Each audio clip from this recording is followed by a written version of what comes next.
नमस्कार जैन दोस्तों, स्वागत है आप सभी का आपके अपने परिवार अभय स्टॉक में और मैं हूं आप सभी के साथ अभय यादव। साथियों, आज की जो हमारी खबर है वो आप सभी के लिए बहुत ही इम्पोर्टेंट है। ये जो हेडलाइंस आप देख रहे हैं, आपको अभी तक लग रहा था कि सारी चीज़ें बहुत बढ़िया चल रही हैं। देश में, पूरी दुनिया में तेल के दाम आसमान को छू रहे हैं, उसके बावजूद भारत में तेलों के दाम स्थिर हैं। हमारे राजनेता कितने बढ़िया काम कर रहे हैं, ठीक है?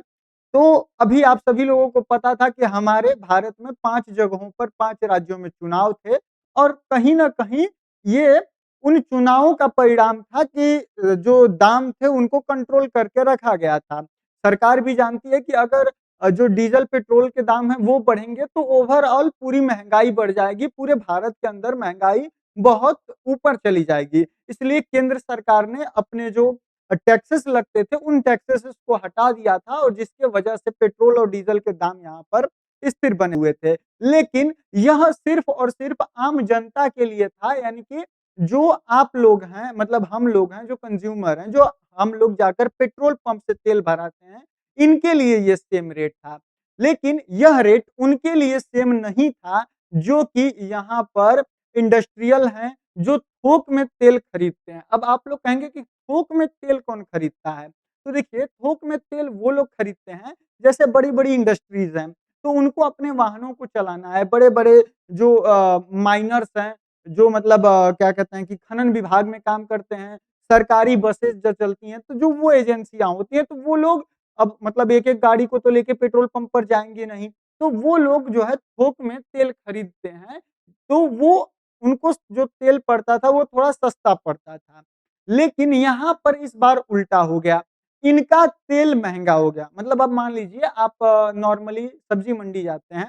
सब्ज़ी मंडी जाने के बाद आप कहते हैं कि भैया हमको 1 केजी आलू चाहिए, तो वो 1 केजी आलू का दाम देता है। वहीं अगर आप उससे कहते हैं कि हमको 1 पसेरी, मतलब हमारे यहाँ तो पसेरी बोला जाता है सिंपल भाषा में, तो आप उससे मतलब 5 किलो मान लीजिए कि जब आप उससे खरीदते हैं, यानी कि 1 पसेरी 5 किलो जब आप उससे आलू खरीदते हैं, तो वो फिर उसका एक अलग रेट बताता है और वो रेट आपको अगर आप पर केजी के हिसाब से जोड़ते हैं, तो आपको ₹1 ₹2 सस्ता पड़ता है। तो ये जो कंपनियाँ होती हैं, ये जो एजेंसियाँ होती हैं, जब ये थोक में तेल खरीदती हैं, तो नॉर्मल डेज़ में इनको जो हम तेल खरीद रहे होते हैं, उससे ये तेल सस्ता पड़ता है और जब ये थोक थोक में खरीद रही हैं, तो इनको सस्ता मिलना भी चाहिए। तो ये चीज़ यहाँ पर चलती थी। लेकिन इस पूरे जो युद्ध काल चला है, इसके अंदर यह हुआ है कि इनको जो तेल ये खरीद रहे थे, ये अब यहाँ पर महँगा मिल रहा है। अब यहाँ पर सरकार ने क्या किया था कि जो हम लोग थे, यानी कि जो कंज़्यूमर था डायरेक्ट, जो पेट्रोल पंप से जाकर तेल खरीद रहा था, उसको तो तेल स्थिर दामों पर मिल रहा था, जो पहले से दाम चले आ रहे थे। लेकिन जो ये लोग थे, जो थोक में तेल खरीद रहे थे, जिनको कि सस्ता मिलना चाहिए था, उनको महँगा मिल रहा था। अब आप लोग सोचेंगे तो इससे तो हमें क्या, मतलब आम जनता को इससे क्या, हमको तो फ़ायदा ही है, उनको महँगा पड़ रहा है, हमको तो मतलब कि कम दाम में मिल ही जा रहा है, उन लोगों के पास पैसा है। लेकिन देखिए, कहीं न कहीं इसका असर आपके जेब पर भी होगा, क्योंकि ये जो इंडस्ट्रियाँ ट्रांसपोर्ट में यूज़ करती हैं इन तेलों को, तो वो जो प्रोडक्ट्स बनाती हैं, उनका मतलब कि वो जो टोटल ओवरऑल कॉस्ट आता है, फिर वो उन्हीं सारी चीज़ों से डिसाइड होता है कि उनको बनाने में कितना खर्चा आया और उसके बाद वो जब मार्केट में आते हैं, तो वो वहाँ से महँगा होगा ही और इसका फिर जाकर असर आपके जेब पर ही पड़ेगा। लेकिन एक दूसरी चीज़ यहाँ पर निकल कर आई है और वो ये है कि आप अगर इस हेडलाइन को देखें, तो West Asia war bulk diesel buyers switch to pumps add OMC closes.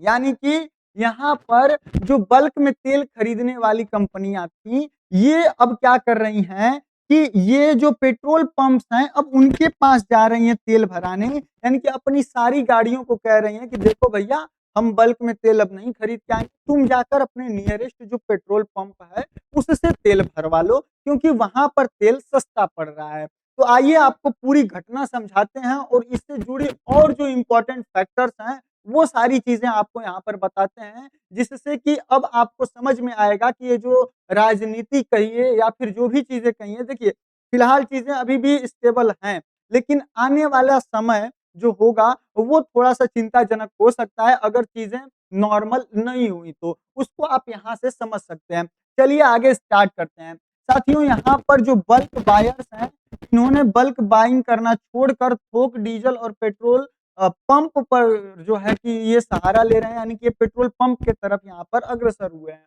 साथियों, यहाँ पर कोर इश्यू क्या है? जो असली समस्या है, वो समस्या यहाँ पर क्या निकल कर आई है? तो देखिए, पहला कि भारत अपना जो है आप सभी को पता है 85% जो कच्चा तेल है, वो यहाँ पर दुनिया से खरीदता है, आयात करता है, जिसमें आईओसीएल, बीपीसीएल और एचपीसीएल यह 3 कंपनियां हैं जो कि ऑयल मार्केटिंग कंपनियां हैं, जो कि देश के 90% ईंधन बाजार को नियंत्रित करती हैं। यानी कि पूरे अगर भारत में तेल की सप्लाई को कोई कंट्रोल करता है, तो ये 3 बड़ी कंपनियां हैं, इंडियन ऑयल और ये जो बीपीसीएल है और फिर हिंदुस्तान पेट्रोलियम करके ये 3 कंपनियां हैं जो इस पूरे तेल को यहाँ पर कंट्रोल करती हैं। साथियों, वेस्ट एशिया में युद्ध होने से आपको पता है स्ट्रेट ऑफ हॉर्मुज को यहाँ पर प्रभावित होने की वजह से ये पूरा का तेल का जो प्रवाह था वो खतरे में आ गया था। वहीं जनवरी 2026 से मार्च 2026 के बीच में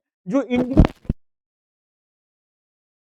खरीदता है, उसकी कीमतों में 133% की दिया है कि इसको ऐसे सिंपल भी समझ लीजिए आप कि जो भारत मतलब जो तेल मिलता था प्रति बैरल, वो यहाँ पर $60 प्रति बैरल मिल जाया करता था। अब ये जो है दाम वो बढ़कर यहाँ पर 110 रुपए, $110 प्रति बैरल, $125 प्रति बैरल ये कल परसों में जो है कि पहुंच चुका था। तो यानी कि यहाँ पर ओवरऑल जो देखा जाए अगर, तो जो तेल की कीमतें हैं उनके अंदर 133% की बढ़ोतरी हुई है। क्रूड ऑयल $108 मतलब एक माफ करिएगा, $108 से लेकर $119 प्रति बैरल तक यहाँ पर पहुंच चुका है। लेकिन रिटेल पंप यानी कि जहाँ से आप आम जनता तेल भरवाती है, वहाँ पर जो पेट्रोल डीजल के दाम हैं वो जस के तस ही यहाँ पर बने हुए हैं। साथियों, अब असली समस्या क्या है? तो देखिए, सरकार ने जो रिटेल पंप हैं, इन पर डीजल की कीमतें तो नहीं बढ़ाई, लेकिन जो बल्क डीजल की कीमतें हैं, उसमें ₹22 प्रति लीटर की यहाँ पर बढ़ोतरी कर दी गई। यानी कि जो लोग बल्क में तेल खरीद रहे थे, जिनको कि सस्ता पड़ना चाहिए था, वो यहाँ पर ₹22 प्रति लीटर आम जनता से महंगा तेल जो है वो पा रहे थे। साथियों, इससे बना एक खतरनाक प्राइस इन्वर्जन और यानी कि बल्क प्राइस जो है वो ज़्यादा हो गया रिटेल पंप प्राइस के वजह से, और नतीजा ये निकला कि जो बड़े बल्क खरीदार थे, अब वो पेट्रोल पंप पर लाइन लगाने लगे, जिससे कि जो ऑयल मार्केटिंग कंपनियां हैं, उनकी मुश्किलें यहाँ पर बढ़ गई। क्योंकि मतलब देश में उसी तरीके से किल्लत हो रही थी तेल की, और अब ये यहाँ पर जो बल्क में तेल खरीद रहे थे, ये बल्क में तेल खरीद के अपना काम चला लेते थे। इनको फिर पेट्रोल पंप पर जाना नहीं होता था, जिसकी वजह से पेट्रोल पंप वालों को सिर्फ आम जनता को देखना होता था। लेकिन अब यहाँ पर तेल सस्ता पड़ रहा है, इसलिए ये भी अब पेट्रोल पंप पर आ रहे हैं, और जिसके वजह से यहाँ पर इनकी जो जो ओएमसी है, यानी कि जो ऑयल मार्केटिंग कंपनियां हैं, इनकी मुसीबतें यहाँ पर बढ़ गई। साथियों, बात करें ये जो डुअल प्राइस सिस्टम है, जो प्राइसिंग सिस्टम है जो सरकार ने सेट किया था कि रिटेल वालों को अलग मिलेगा, जो बल्क वाले हैं उनको यहाँ पर अलग प्राइस में मिलेगा, उसके बाद तो देखिए भारत में डीजल 2 प्रकार से यहाँ पर बिक्री होते हैं। एक रिटेल होता है जो कि आम जनता के लिए होता है, और दूसरा बल्क होता है जो कि उद्योग और सरकारी जो संस्थाएं हैं वो यहाँ पर खरीदती हैं। जो रिटेल पंप प्राइस है, जिसको कि खुदरा आम जनता यूज करती है, इसमें आम नागरिक होते हैं, जो छोटे वाहन मालिक होते हैं और जो ट्रक ड्राइवर वगैरह होते हैं, वो यहाँ से तेल खरीदते हैं। यह सभी सरकारी पेट्रोल पंप जैसे कि आईओसीएल हो गया, बीपीसीएल हो गया, एचपीसीएल हो गया, और अब तो जियो वगैरह का भी यहाँ पर आ गया है, तो यहाँ पर मिल जाता है।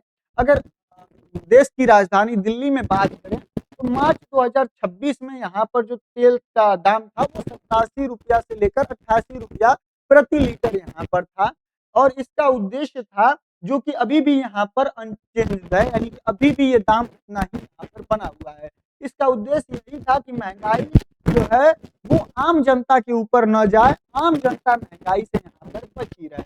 वहीं जो बल्क डीजल प्राइस था, यानी कि जो थोक में खरीदते थे उनका, तो देखिए ये उद्योगपति जो होते हैं, उद्योग वाले वो खरीदते हैं, माइनिंग करने वाले जो कंस्ट्रक्शन काम करते हैं, जो बड़े-बड़े ठेकेदार होते हैं, रोड्स वगैरह बनाने वाले, तो ये लोग यहाँ पर बल्क में जो है कि खरीदते हैं, वो यहाँ पर बल्क में ये इन ऑयल्स को यहाँ पर खरीदते हैं। साथियों, यह इंडिया के कुल डीजल का 12% उपयोग होता है, यानी कि भारत में अगर 100 लीटर डीजल यूज हो रहा है तो 12 लीटर डीजल जो है वो बल्क में खरीदा जाता है, यानी कि जो बल्क में खरीदने वाले लोग हैं वो यहाँ पर यूज करते हैं, यानी कि यह एक बहुत ही बड़ा यहाँ पर नंबर है। साथियों, दिल्ली की कीमत जो दिल्ली में जो कीमत है वो यहाँ पर बल्क प्राइस की वो 109 रुपया 59 पैसा, यानी कि लगभग 22 रुपया प्रति लीटर यहाँ पर बढ़ गई है, जो पिछले दिनों थी उससे। साथियों, समस्या है कि बल्क की कीमत रिटेल ज्यादा यहाँ पर आ गई है, जिसके वजह से यहाँ पर जो बल्क में खरीदने वाले लोग थे तेल, अब वो शिफ्ट हो रहे हैं कि पेट्रोल पंप से वो तेल खरीद रहे हैं। तो एक सुप्रीम कोर्ट का यहाँ पर फैसला आया अंदर सन 2017 सुप्रीम बल्क सब्सिडी थी इसको यहाँ पर खत्म कर दिया था, और फिर जो है दोहरी यहाँ पर लागू हो गई है, यानी कि पहले जो बल्क में सब्सिडीज मिलती थी, जो बल्क में तेल खरीदते थे, वो यहाँ पर सुप्रीम कोर्ट ने 2017 में ही खत्म कर दिया। लेकिन अब फिर यहाँ पर जो है वो दोहरी क्या कहते हैं कि अब फिर जो है दोहरी व्यवस्था यहाँ पर जो प्राइसिंग फिर से देखने को मिल रही है। साथियों, अगर चैनल पर नए हैं तो सब्सक्राइब अवश्य कर लीजिएगा। देखिए, मैं भी कई दिनों के बाद आपसे मुलाकात कर पा रहा हूँ, और इसके पीछे मेरे कुछ व्यक्तिगत कारण हैं और कुछ मेरी मजबूरियां हैं। देखिए, ये पूरा चैनल और जो इससे रिलेटेड कंटेंट होता है वो मैं खुद ही प्रिपेयर करता हूँ। आपसे 2 मिनट का बस, मतलब 2 मिनट नहीं, 1 मिनट से भी कम समय में आपको कुछ अपनी बातें बताना चाहता हूँ, जो कि आपको जानना ज़रूरी है थोड़ी-सी, अगर आप मुझको जानते हैं तो, ठीक है? तो देखिए, पूरी चीज़ों को मैं खुद ही हैंडल यहाँ पर करता हूँ, ए टू ज़ेड, शुरू से लेकर लास्ट तक, ठीक है?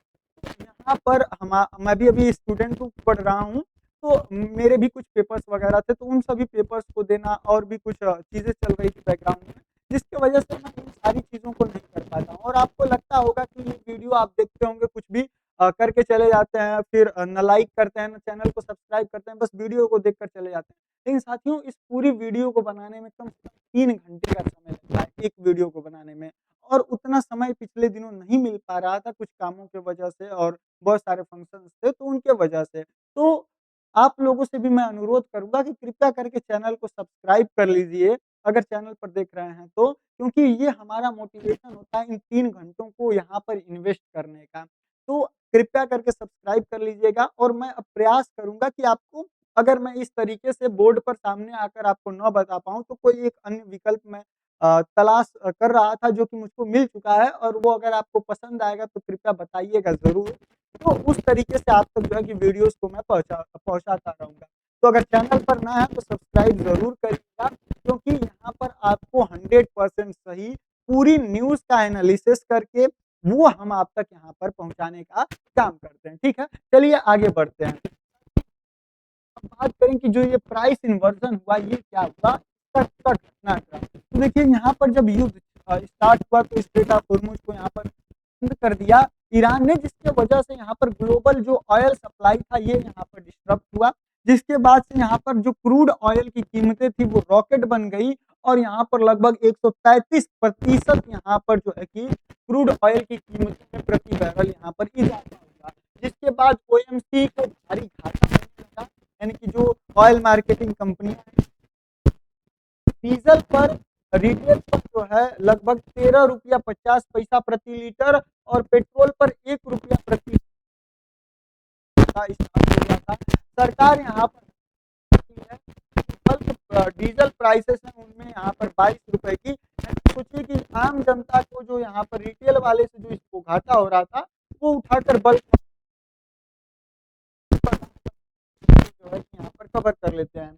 यहाँ पर 22 रुपया प्रति लीटर बल्क वाला पर जो प्रीमियम पेट्रोल होता है, आपने देखा होगा 2 प्रकार के पेट्रोल यहाँ पर अभी भी पेट्रोल पेट्रोल करते हैं, और एक यहाँ पर जो है कि नॉर्मल पेट्रोल यहाँ पर मिलता है। तो जो प्रीमियम पेट्रोल है उसमें 2 रुपया प्रति लीटर की यहाँ पर बिक्री की गई थी, लेकिन रिटेल की कीमतें यहाँ पर फ्रीज रखी गई थी, उनमें यहाँ पर बढ़ोतरी नहीं हुई थी। साथियों, जो प्राइस इन्फ्लेशन हुआ वो बल्क का जो तेल का कीमतें थी वो ज़्यादा हो गई रिटेल से, यानी कि बल्क डीजल जो था वो 109 रुपया यहाँ पर 109 रुपया 59 पैसा में मिल रहा है दिल्ली में अगर, तो वहीं जो रिटेल वाला है 80 रुपया प्रति लीटर मिल जा रहा है। तो अब बल्क बायर्स जो है वो पेट्रोल पंप पर यहाँ पर आना स्टार्ट कर दिए हैं, जो कि एक मुसीबत का मतलब संदेश जो है कि हो सकता है। अब बल्क बायर्स ये क्या है यहाँ पर, ये इन्होंने डीजल की जब कीमतें यहाँ पर बढ़ी हैं, लोग कह रहे हैं कि देखो भैया अब हम खरीदना ही बंद करेंगे, क्यों खरीदेंगे, क्या फायदा।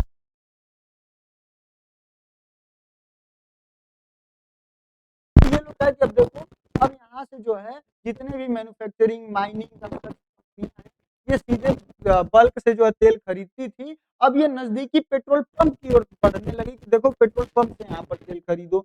ओएमसी को जो है वो दोगुना यहाँ पर घाटा दोगुना हो गया, क्योंकि हर रिटेल सेल पर 13 रुपया 50 पैसा प्रति लीटर का होता था।